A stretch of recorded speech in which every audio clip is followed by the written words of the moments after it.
We are learning today Liluyi Nishmas Rachas Bas Rav Yehuda, Alexander ben David, Elisa Bas Avram, and Avram ben Aaron Yitzchak, Chaim ben Shlomo Kalman. Welcome everyone. Today's topic is Brachas Daf Chof Daled Amud Aleph. We are starting the wide lines. Please like, comment, ask questions. We'll try and deal with anything if it comes up.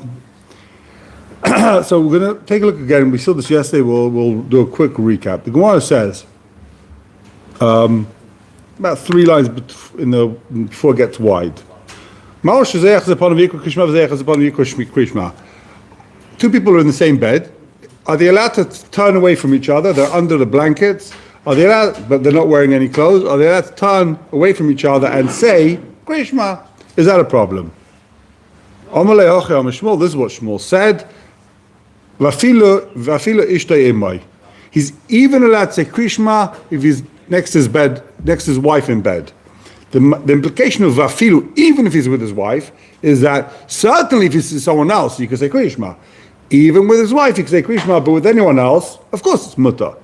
Says Rabbi Yosef, Rabbi Yosef asked, Masculine Rabbi Yosef, Ishtoi v'lei boyacher? Adrabah, Ishtoi kagufay. Acher lav kagufay. So Rabbi Yosef says, wife, that's much more lenient than someone else, than anyone else. Because why? Ishtoi kagufay, your wife's like your own body. So there's much less, there's much less problem of fantasizing about your wife than about fantasizing about someone else. So, what do you mean, afilu ishtai, even your wife? It should say ishtai, so it says Rabbi Yosef, ishtai, yeah, but someone else, no. That's the machlokes Shmuel and Rabbi Yosef. So the Gemara asks, first white line, Meisirei. The Gemara is going to try and ask now on Shmuel. Meisirei, there's a brisa. The brisa says, Shnaim shor yishein b'mita achas. 2 people in one bed, zeh machzapon v'koira, zeh machzapon v'koira. Each one turns to the other side, and you say Kriyishma. V'tanya Chrisi, there's another brisa that says, someone's in bed, and his sons, and B'nai Beisai, the people of his house, are Betzidai, on his side. Some Mepharshim explain, it doesn't mean in his bed, it would say B'mitai. It says on his side, meaning they're in his room in a different bed. We're going to see why that matters. How is it like a Krishma? He's not allowed to say Krishma if he's near them, facing them. You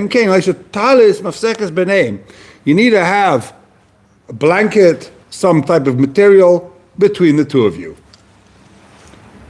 However, if the children are small, muta, it's permitted.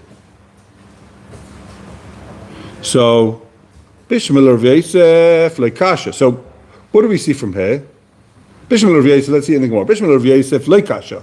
It's not. There's no kasha from this brisa. Why? Because Rav Yosef said that anyone else is asa. His wife is muta. Anyone else is asa. Bishmil Rav Yosef leikasha.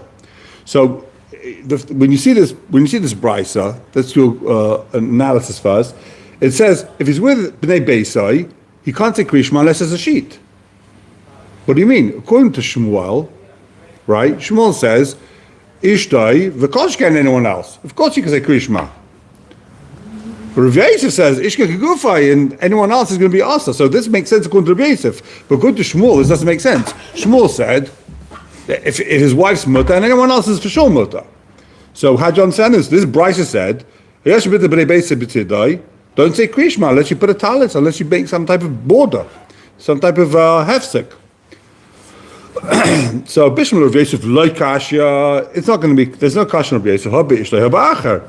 When does Rav Yosef say it's muta? It's muta with his wife, but with someone else it's asa. And here it's someone else, therefore you need a sheet. Shmuel kasha. According to Shmuel, this brisa is a problem. Why? Shmuel says, with someone else, you can say Krishma. You don't need to have some type of sheet there. Amalach Shmuel says, Rav Yosef Minichai, is this really good according to Shmuel? So is this really, does this brisa really work according to Rav Yosef? Sorry. Rav Yosef Minicha. Vatanya, there's a brisa. Now it seems to be a machlekes if he's quoting the same brisa or if this is a different brisa. L'chayra, Taisa says this is a different brisa. Vatanya, It says in the Brisa, Hayosha b'mita haijo. Hayosha b'mita, he's in a bed. And his kids are in his bed, leiko krishma. You need to have a talis between them to say krishma. But if you notice, and Rashi says, so what's the kasha here? Here it says you need a talis. And Rashi says, b'nei beisai means here, his wife. So you see, even with your wife, you need a talis. So that doesn't work even if you're Reb Yosef. Reb Yosef says, with your wife you don't need a talis. And this Brisa says, with your wife you do need a talis. So what are you going to do?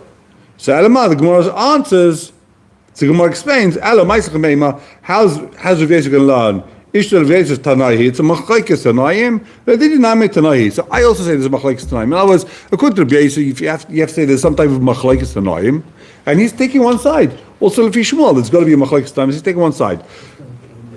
The question is over here, what exactly is this Brisa? Is it the same Brisa? You know, the Brisa before also B'nei Beisai B'tzidai. So if the Brisa before implied B'nei Beisai means his wife, so why would this? You know, if in the second Brisa B'nei Beisai means his wife, so why does the first Brisa B'nei Beisai not mean his wife? And don't tell me he's quoting the same Brisa. It says Vatanya. It doesn't say Vatanya implies there's a new Brisa. Right? There's a Brisa. He should just say V'chsiv B'nei Beisai. It says it's B'nei Beisai. He doesn't say V'chsiv B'nei Beisai, meaning his wife. It seems implying there's a new Brisa. So take a look at Taishas, the second last line in the last Taishas over here. Yesh de Garcinon, he's changed it. V'amar V'yosef de Garcinon, Hayoshin b'mita v'ishtoi b'tzidoi. His wife is next to him. It's a different gear, so that's why there was a kasha from a different Brisa. It didn't say his kids are with him, or B'nai Beisai. This Brisa said his wife's with him. That's the kasha of Yosef. Okay. Continue, new sugya. A little bit of a new sugya here. Amar Zutra. So we're like 7 lines down in the wide lines. Amar Zutra.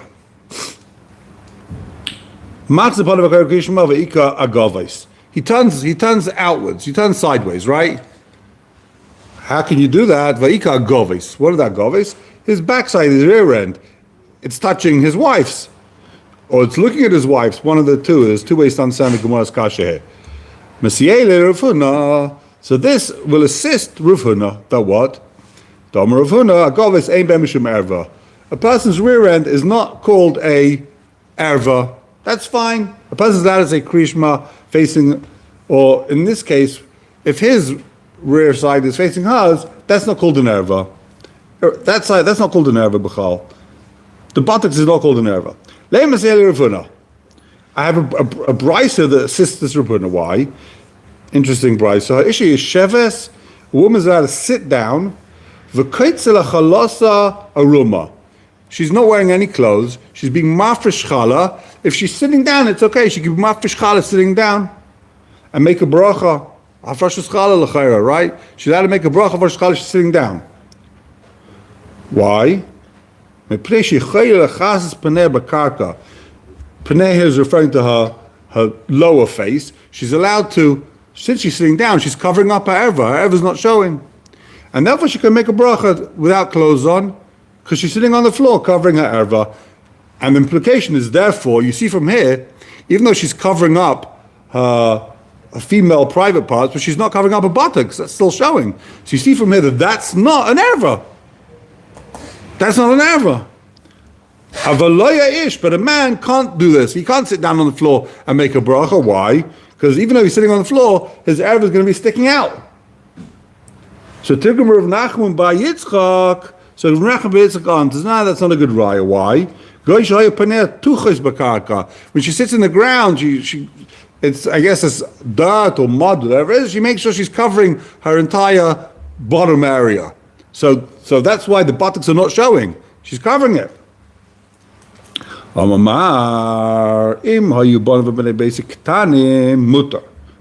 Bryce said, if his children are small, he can say Krishma next to them. So how old do they have to be?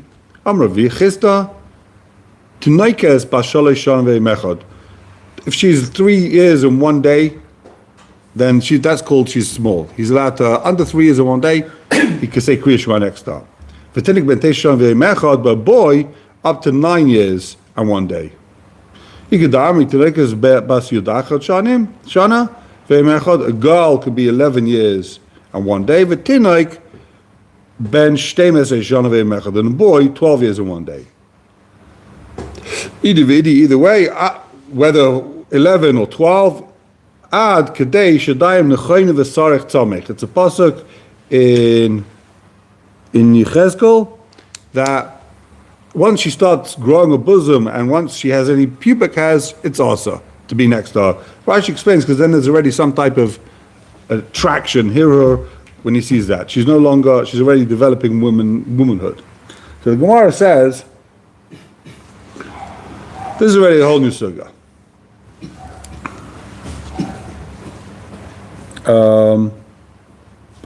Amar of Kana Ravashi. So let's just finish the last sugya. Sorry. Amar of Kana Ravashi. Hasam Amarav in the previous sugya it says I'll give the Shmuel Hilchos Gvazid the Shmuel. Even though we shlogged up Shmuel, the Gemara says the halacha is like Shmuel. So we're going to say here also, as far as saying Kriya Shema next to kids in bed, is it also like Shmuel? Hachamai, do we say here the same thing? That you shlogged up Shmuel a little bit from that brisa, but the halacha is like Shmuel. Amalei. We learned everything in one swoop. Where it says halacha is like Shmuel, halacha is like Shmuel. If it doesn't say halacha is like Shmuel, the halacha is not like Shmuel. Don't come and bring me a ride because we pass like Shmuel over there, we pass like Shmuel over here. No. Okay. This is already a whole new sugya, the whole sugya of erva, which parts of a woman's body have to be covered when you say Kriya Shema, to see them, what's considered an erva, what the issur is to look at women's body parts. Amar of Yitzchak. Says of Yitzchak, Tefach be'isha erva. Hold cop, this is a little bit complicated sugya. Showing a tefach, I guess 10 by 10 centimeters, this much, that's a tefach. I think it's around 10 by 10. It doesn't say muruba, but a tefach is an erva. That's considered an erva, meaning it's asa doraisa to look at it, or the rabbanon, it's a machlekes rishonim. It's asa to look at the erva. It's her very private body parts. So lemai. The Gemara asks, referring to what are you telling me that tefach is an erva? If you're telling me that it's an erva list kuliba, that you're not allowed to look at this erva, the shong tefach. V'amar of sheishes, lama mana kosas tachshitu shebechutz v'tachshitu shebefnim. When the Torah talks about the b'nais midjan, it mentions the jewelry that they brought, earrings, nose rings, and it also mentions they had some type of chastity ring they put in there. Rashi says, take a look in Rashi. Rashi says tachshitin shebefnim. It's about 2 lines below that. Koymaz tfus shel beis harechem. They used to pierce the walls of their uterus like they pierced their ears, and they put in it rings or they put in it some type of metal objects so that no one could be mishamish with them, so that no one would sleep with them. Chastity rings. That's what the B'nai Midyan did. So B'nai Yisrael took these rings and they melted it down, right? All the rings. So why does it mention these rings or those rings? Because I get some Achronim explain because when they took out these rings, they had to see, and it means they were mahara, so they did tshuva from the fact that the pasuk is talking about they did tshuva from that they had some type of a hero. So but why did the Torah mention these rings or those? Lo melacha to teach me, call him stakel, bet b'ktan shel isha kilu stakel b'kam b'teiref. If you're looking at her earring, looking at her ears is the same thing as looking at her private parts. If you call him stakel bet b'ktan, it's the same thing. Achronim explain, it means looking at her finger, looking at her ear, looking at her toe. It's also only if he's trying to be nana. If he wants to enjoy it. You're allowed to walk around the street and look at women. You see a woman, it's fine. You're not mechuyev to look away. But if you're going to be nana, it's as if you looked at her private parts with nana. So back to the Gemara's kasha. The Gemara's kasha is, so what do you mean tefach b'isha erva? Why is it tefach and erva? We see from here that even looking at a etzbektan and looking at a pinky is asa. That's a Gemara's kasha. So ela beishtai ela kriyishma. So what does this mitefach beisha erva? It means even for his wife, and to say kriyishma. If your wife is revealing a tefach, then you can't say kriyishma. That's the Gemara's answer. So tefach beisha erva means his wife, and to say kriyishma, it's also. So where is a tefach also to see? What? You can't say kriyishma in front of a tefach of a face? No. The Rishonim will explain. We're talking about here mekaymes hamachusim, places that are usually covered. That's called an erva. So you can't say kriyishma in front of your wife if she's showing a tefach of above her elbows, above her knees, her torso, any of the places that are usually covered. He can't say kriyishma in front of a tefach of his wife. That's called an erva. L'chayra also, it's going to be also to look at another woman.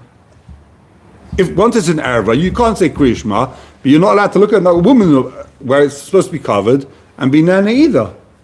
Right? You're not supposed to look at a tefach. Well, it's a machlekes to be nana, not to be nana. Maybe we'll see. So Amar of Chist. Actually, let's take a look in Rashi. Let's take a look in Rashi. Rashi says leishtay lekriyishma. Leishtay lekriyishma im tefach megulaba la yika kriyishma kenegda. If she's showing a tefach and it's revealed, la yika kriyishma kenegda. You're not allowed to say kriyishma in front of her. That's an erva. L'chari, you're not yet to kriyishma. You got to say kriyishma again. You blew it. Now, keep going. Says the Gemara. Amar of Chista. By the way, before we go further, just side point. Is it only for a man that it's an erva, not say kriyishma, or also for a woman? L'chayra, it's important, and we saw in the Gemara we saw before that she's allowed to say bracha when she's naked, as long as she's covering her private parts. So for her, a tefach is for sure not erva, right? What about for other women? So l'chayra, it's a machlekes if this tefach, if the is of tefach megula, right, showing a tefach what's normally covered. There's a machlekes durash ben rosh. Is that because it's be'etzim an erva? If it's an erva mamish like her private parts, then for any other woman, you also can't say kriyishma in front of it. Or is it just because it causes hirur? The person's going to see the tefach, the person's going to see her body parts, he's going to fantasize, right? So if it's because of fantasies, he's going to start thinking, I'm not sure how you say the word in English, but hirur. He's going to start dreaming about her, right? So for a woman, it's going to be fine, huh? Fantasization. Right, so for a woman, it's going to be mutter to see a tefach. In other words, can a woman make a bracha in front of another woman that's showing above her elbows a tefach? According to the Rash, but yeah, the only problem is because of hirur. We're worried he's going to start thinking about her. But for another woman, there's no problem with hirur, so there's not a problem. According to the Rash, the tefach itself is an erva, just like a woman can't say bracha in front of another woman who's completely naked. So also you can't say in front of a woman who's showing a tefach. So how could she say a bracha in front of herself? The Rash says in front of herself that it's nothing. It's not an erva, it's not hirur, it's not even an erva. That's the chiddush. You have to say there's a distinction between her and someone else as far as vis-a-vis whether it's even an erva b'chlal. But that's a machlekes Rishonim. If it's considered, if the problem is you're going to dream about it, or it's, even if a person is not fantasizing about this woman, he's not allowed to say a bracha in front of a woman who's showing her private part, showing her private parts, right? Because that's an erva mamish. So it turns out it could be there's a machlekes. Someone is okay. Let's take this very slowly. Amar of Chista. Amar of Chista. Sheik be'isha erva. A woman's thighs is an erva. Shenemar, it says in the pasuk, Gali sheik avri naharis. When they go through the river, they reveal their thighs. Right? When people go through there, they pick up their clothes, and the thighs are revealed. And the next pasuk says, Tagel ervascha, you revealed your erva. V'gam tirech pascha, and you showed your abomination, you showed your disgrace, whatever that means. So you see from here that the thigh is considered an erva. So the question is, what on earth is going on here? We just said tefach is an erva, right? Anywhere that's usually covered is an erva. So why does Gemara spell out now that your thighs is an erva? We just said anywhere that's normally covered is an erva. That was the last meme. Rav Yitzchak said, tefach be'isha erva. Showing a tefach above your elbows, above your knees, your body, it's all an erva. So why does the gemorah come and say, Rav Chisda, that shaykh, the thighs is an erva? It's a massive kasha. So some say, you know why? Because the chiddush is that even though men wear shorts, or as the Rav here calls it, half pants, even though men wear half pants and they show above their knees, right? But for a woman, it's still called an erva. Now you might think that it's not called it's not called places that are normally covered up. Since men all walk around wearing the ponchos above their knees, you see above men's knees all the time. Therefore, for a woman, it's okay. Comes along Rav Chisda says, now you should know, sheikh beish erva. Even if men are showing it, that's still considered mekayim sabachusim. That still has to be covered up for a woman. That's one option.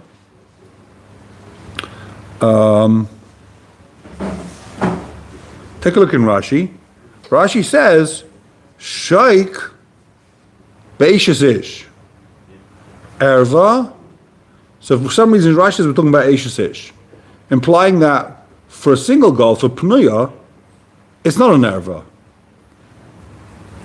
Others want to say he means someone else's wife, not his wife. It's a bit of a daichak. But Rashi seems to spell out sheikh beishes ish. Only for beishes ish is an erva. Erva listakel. It's an erva, and therefore what? Therefore you're not allowed to look at it. V'chein be'ishta l'kriyishma. And also for your own wife it's an erva, even to say kriyishma.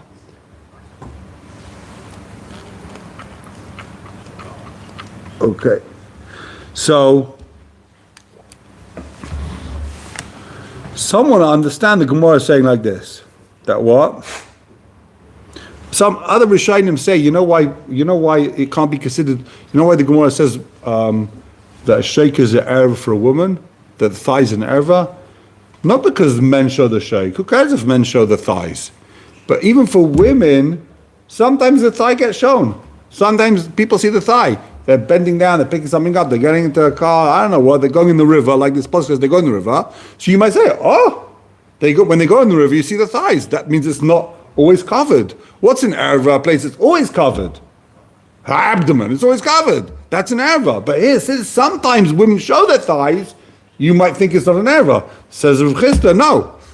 Even though sometimes it is shown, it's still an erva. And Rashi says osel istakaba. It's a machlekes if it's deraisa darabon, as we said before. Another machlekes is going to be over here, right? What are we referring to? Is it only also to say krishma in front of this person? Some say the Isser is, it's machlekes Rosh and Rambam. Is it only also to say krishma? Or what about learning Torah? Is it also to learn Torah? Another shayla, another big shayla over here is, what do you do? It happens all the time.